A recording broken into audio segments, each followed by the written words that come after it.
1993 Lexus SC300. I tested the refrigerant, and the refrigerant is 100% R12.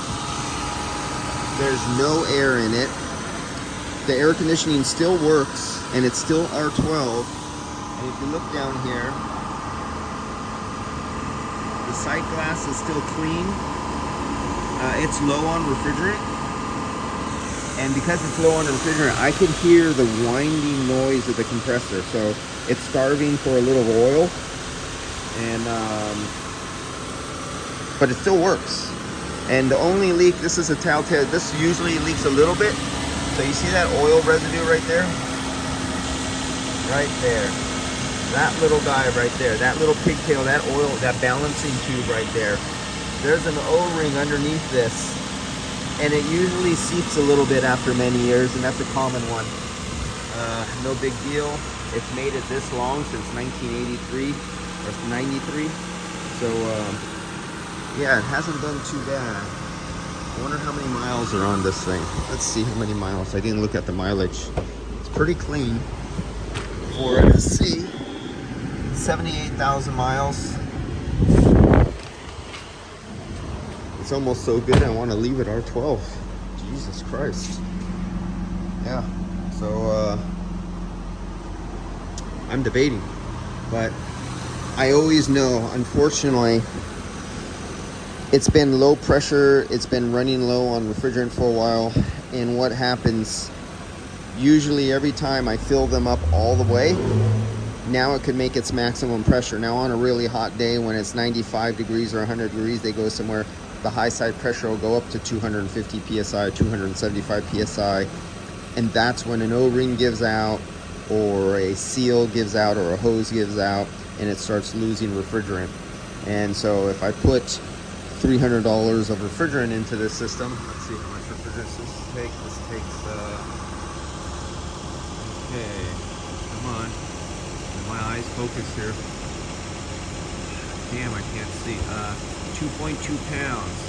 Okay, so I sell R12 at $150 a pound. So that's $350 or so.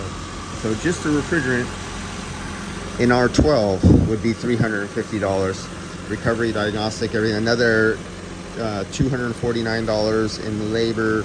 So $500 and some, over $500 for me to fill this up with R12.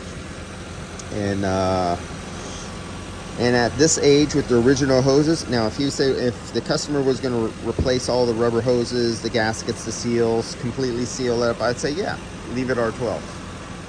But in this situation, what happens when all the rubber and the components are this old, the high side pressure is probably only 105 psi or so, and because it's so low. And it's been slowly getting lower and lower over the years. But all the rubber and the hoses and the material in the rubber are all getting holder, crunchier, crispier, becoming more brittle.